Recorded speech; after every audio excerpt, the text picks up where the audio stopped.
God did not create the black man as an artist paints a picture. He created him as a mirror that the world refused to look into.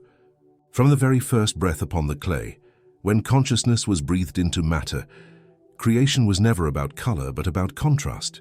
Man, in his eagerness to dominate, turned reflection into hierarchy, shade into boundary, and divine resemblance into a mark of exclusion.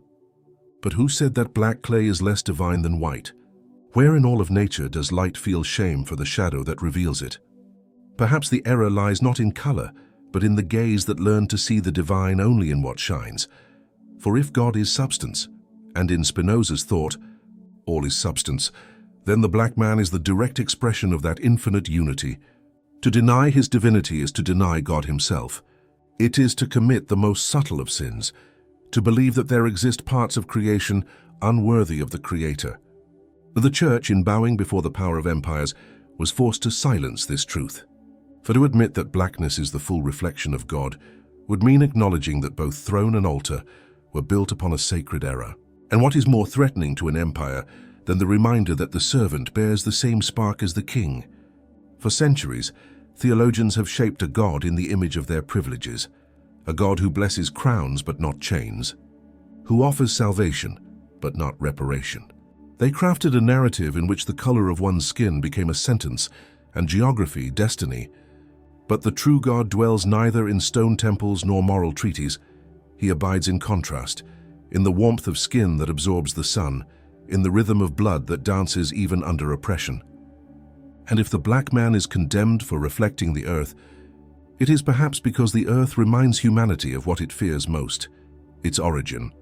The truth is that black was not created to be remembered as a servant, but as a sign that the sacred is not confined to dogmas, that the divine does not kneel before pigments. He is the living reminder that every attempt to rank creation is an act of spiritual blindness. And perhaps that is why the Church hid him, just as it concealed so many other symbols revealing the horizontal nature of God, a God who does not choose but expresses, who does not divide but reflects. Ask yourself, why so many centuries of silence?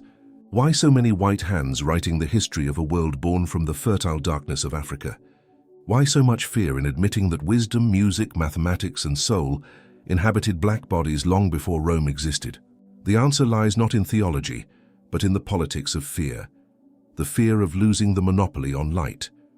God created the black man as a reminder that creation is plural, and that any attempt to erase it is an assault against the universe itself.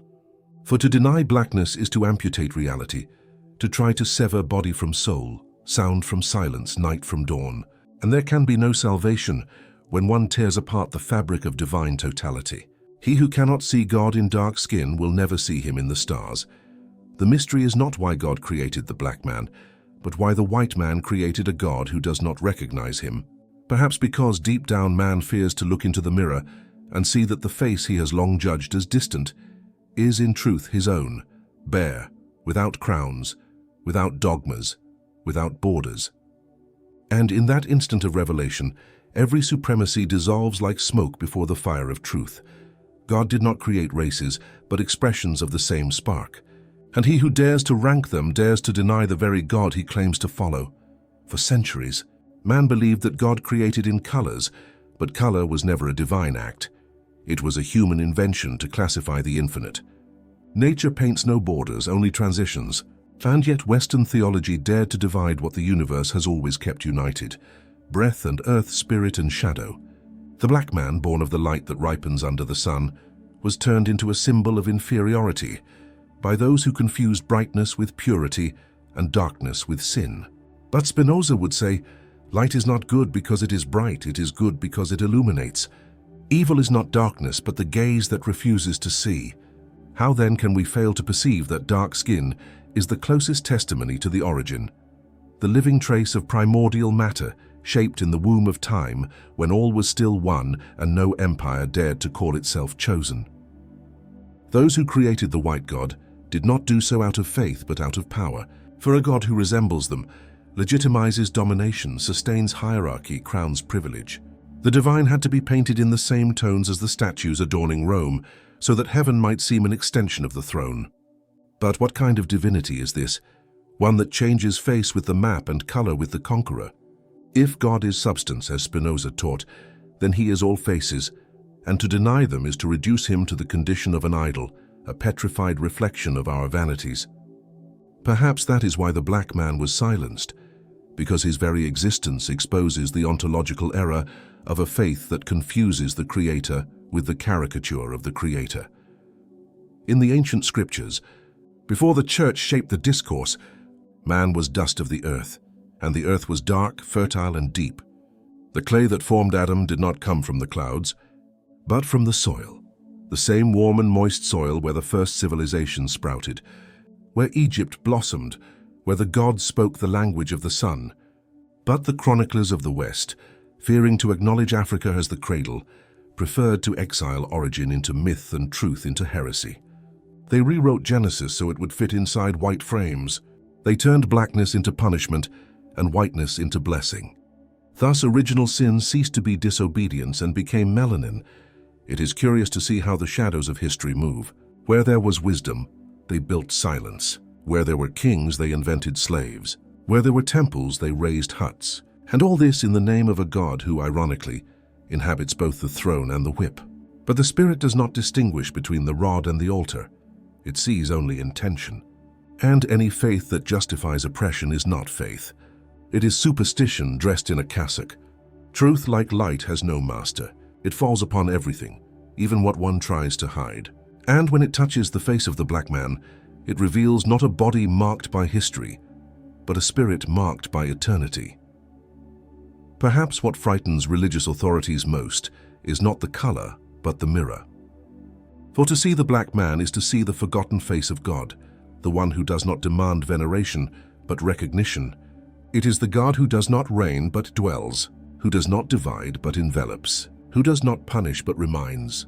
And in that remembrance, everything once denied is reborn with a gentle strength, ancestral wisdom, the rhythm of the cosmos, the word that heals, the memory of clay that feels. The black man is both the scar and the seal of creation, reminding us that the divine is not what imposes, it is what endures. But truth never remains silent forever. It merely changes its language. When power sought to erase blackness from history, matter itself became witness. In fossils, in ruins, in gods sculpted with African features, in the music that survived the whip, in the wisdom that saw the sacred in sound, in the body and in nature.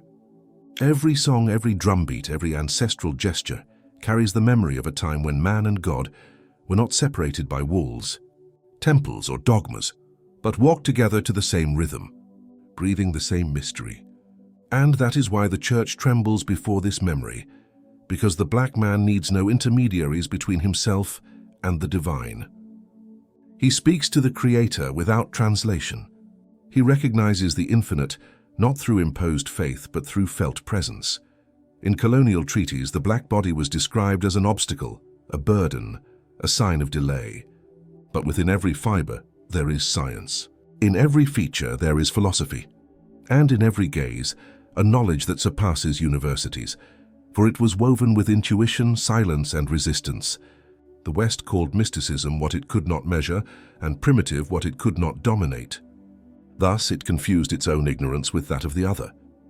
But true wisdom is not written, it manifests. It lives in the gesture of the one who tills the soil, of the one who understands the season of rains, of the one who reads the stars not to flee the night, but to understand it. The black man carries within him the living cosmology of a world where everything breathes together, where the sacred is relation, not hierarchy.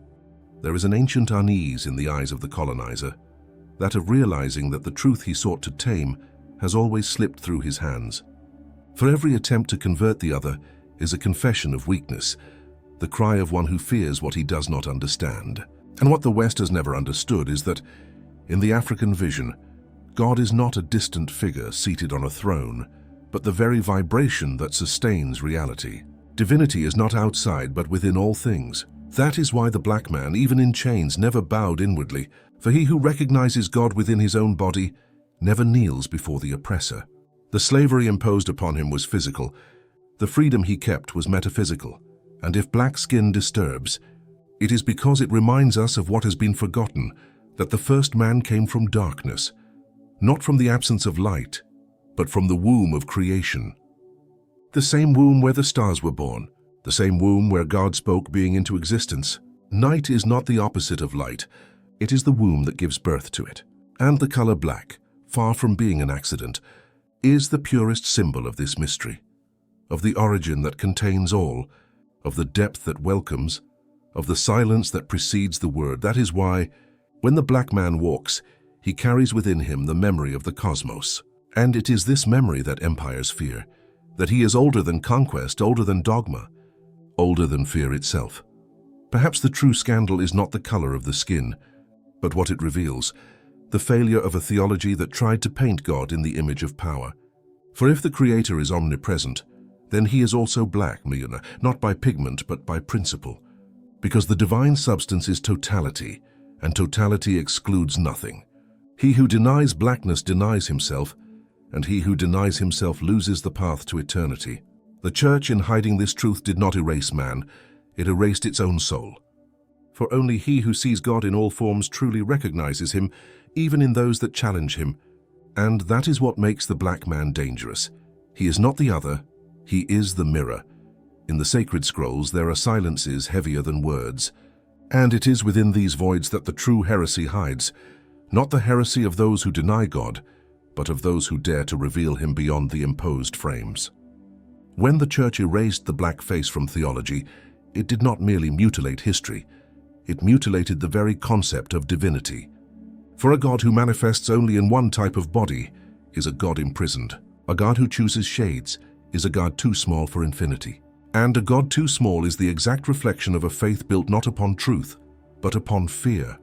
Fear of mystery, fear of equality, fear of that which cannot be ruled by decrees or catechisms. Thus they created dogmas not to explain God, but to contain him. But substance, as Spinoza taught, is free, eternal, indivisible. And whatever is indivisible knows no boundaries. The divine consciousness is not parceled out, does not choose races, does not privilege geographies. The spirit does not bow to color, for color is but the way light remembers shadow. And every attempt to classify the human is a desperate effort to conceal the unclassifiable. The black man, by his very existence, reveals that God is neither white nor black. He is totality. And that is why he was persecuted, because his mere presence dissolves the logic of domination. He does not need to preach, he only needs to be. His skin bears the testimony of a truth no crusade could ever burn, that the divine does not bend to theological vanity. History has tried to bury this truth under mountains of doctrines. Yet there are truths that grow in the dark, like seeds waiting for the right moment to break through the earth. The rebirth of free thought, the one Spinoza dared to proclaim, is also the rebirth of a vision that recognizes God in all things. And this vision needs no absolution, for it knows no guilt. It needs no intermediaries, for it recognizes unity. It fears no hell, for it dwells in the real. Black skin, with its symbolic depth, is a living reminder of this embodied philosophy. It says, God is not a distant throne, he is the very breath that sustains you. And that is why, before it, altars tremble. How many times has it been said that the black man was absent from history, when in truth he carried it on his shoulders? How many times has it been claimed that he had no soul, when it was his soul that upheld the song of creation? How many times was he called servant, when he was the very heir of primordial wisdom? The irony is cruel. The same men who whipped him on the plantations drank the sacred wine symbolizing the blood of an incarnate God without realizing that the Christ they worshipped was a body without privilege, a face without color, a spirit walking among the rejected. The error, therefore, does not come from God, but from the distorted lens through which men tried to decipher him. There is an inevitable discomfort in accepting this revelation, for it does not demand repentance, it demands rebirth. It is easier to confess sins than to deconstruct beliefs. Man prefers penance to consciousness, but truth, when it emerges, does not ask forgiveness, it transforms. And that transformation begins when one understands that the black man is not the other in the divine story, but the point of origin. The living memory that before the cross there was the sun, before cathedrals there were drums, before preaching there was communion. And it is in this return to origin that freedom is found. not the freedom that promises heaven. But the one that reveals heaven has always been here. There is a fine line between revelation and blasphemy, and it is precisely upon this line that walks anyone who dares to speak the truth. Spinoza knew it. He who seeks God beyond words will find silence, and in silence substance. But man fears silence, for it is within it that the lie suffocates. And the lie about the creation of the black man has been cultivated as a creed, repeated for centuries until it blended with faith itself. They said he was cursed, that he bore the burden of an ancestral sin, that his color was the mark of guilt. But what fault can there be in reflecting the clay from which all were formed? What sin can there be in carrying upon one's skin the memory of the earth? The curse was never in his origin. It was in the gaze of the one who judged it. That is why the theological discourse that supported racism is not merely a moral error. It is an ontological flaw. In denying the black man, they denied a part of the divine essence. In reducing him, they amputated totality. For if God is infinite, then every human being is a necessary expression of the divine.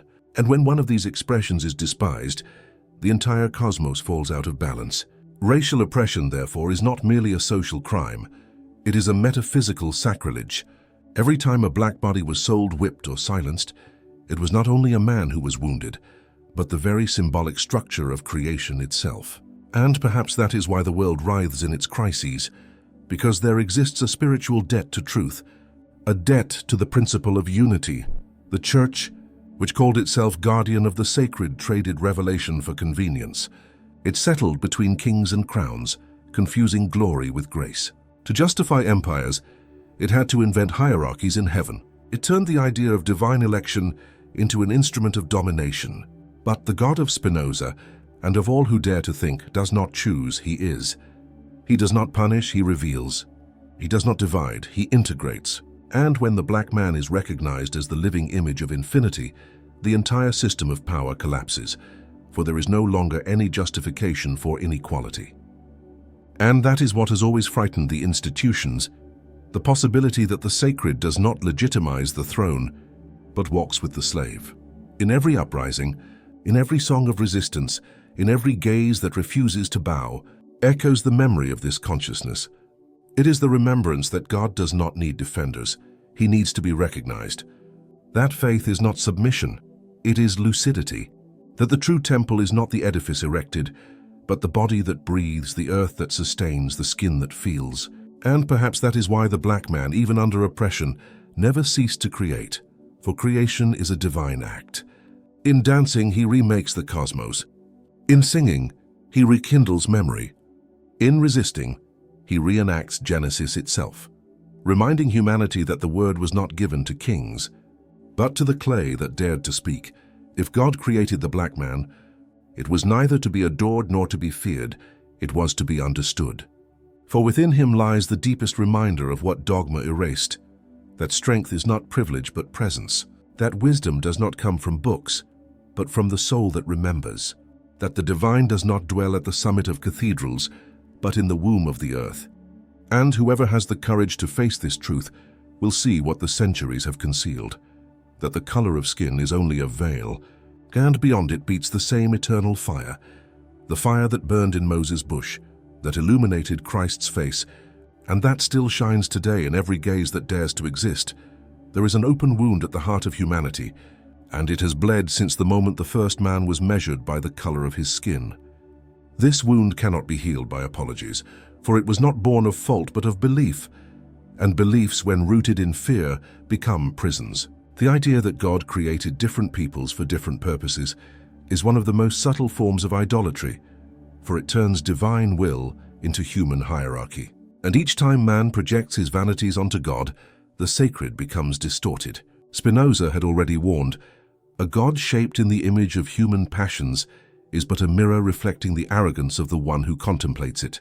Thus, religious racism is not merely injustice, it is idolatry disguised as faith. But time, with its divine patience, reveals what history tried to bury. The return of black consciousness is not a social movement, it is a cosmic epiphany.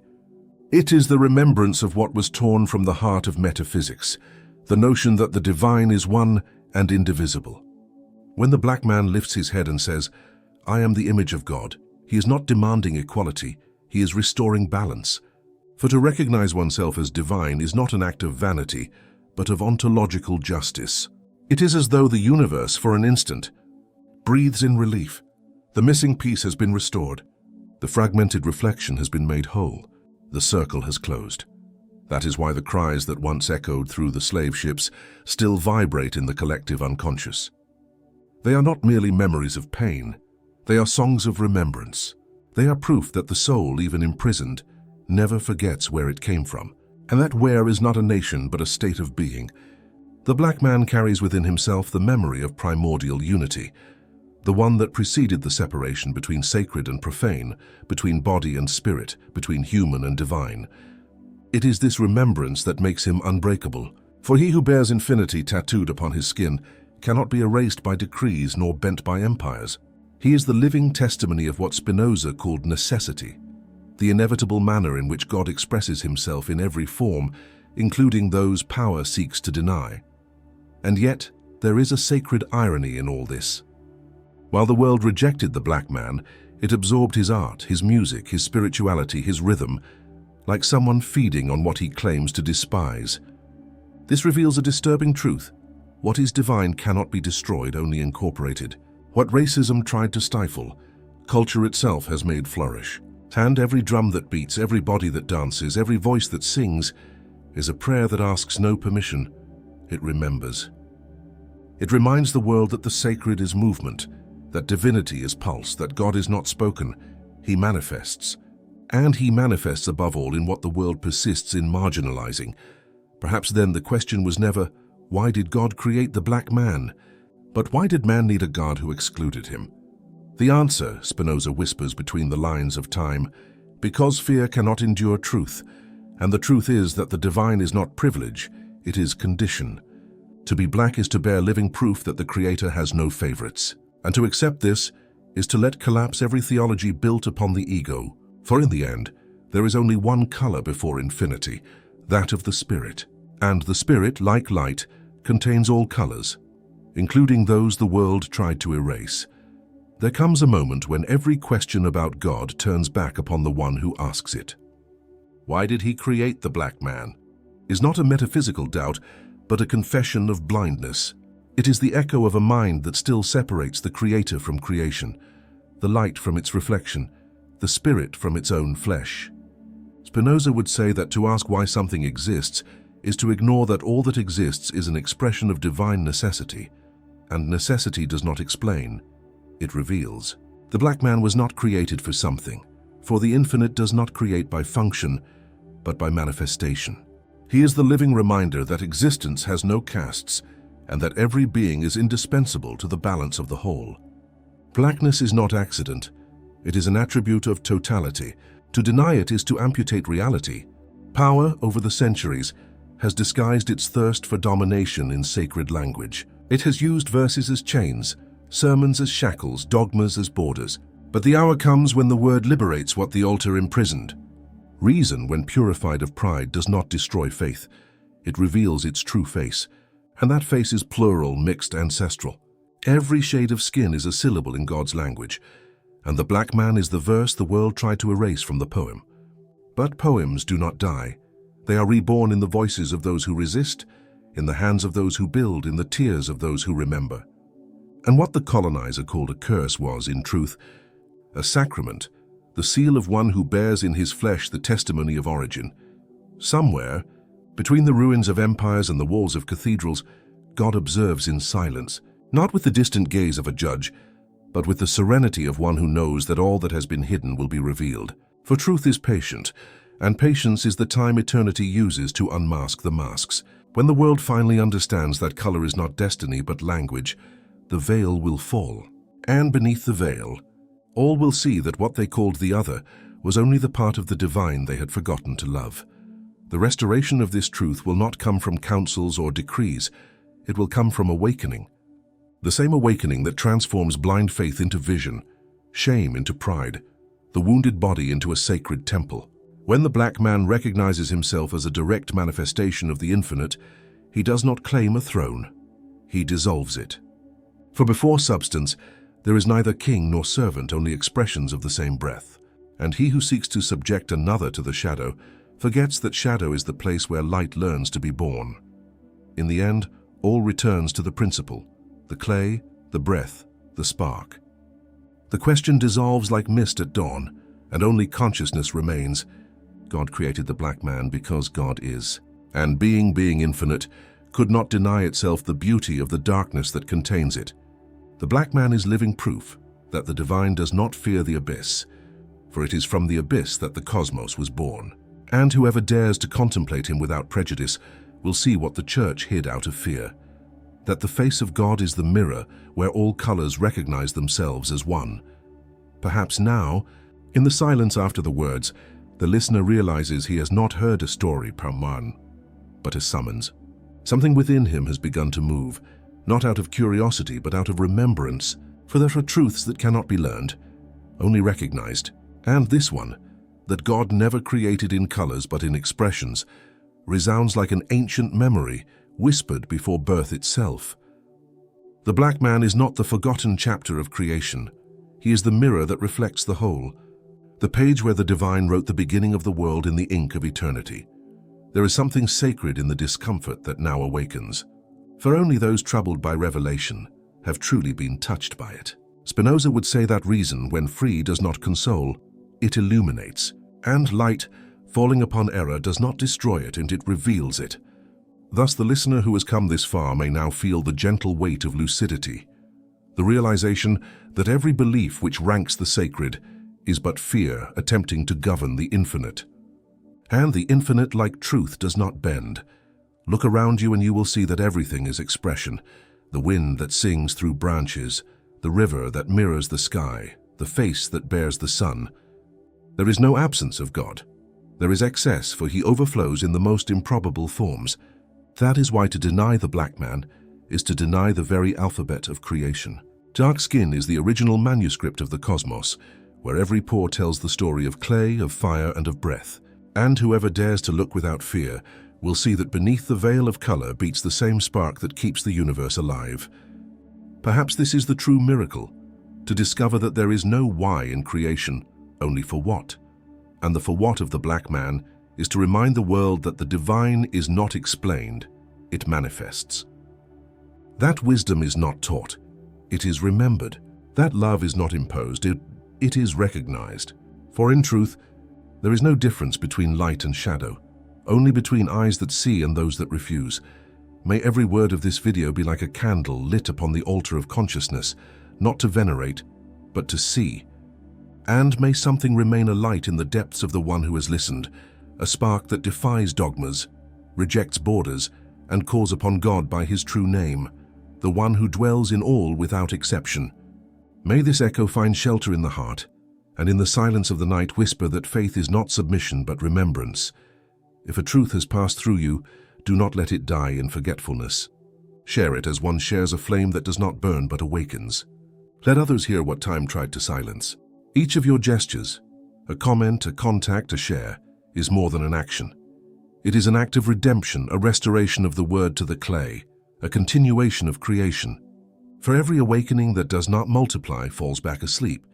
And may this final phrase, as seal and deliverance, remain engraved in the soul. God did not create the black man. He created in black the very face of eternity.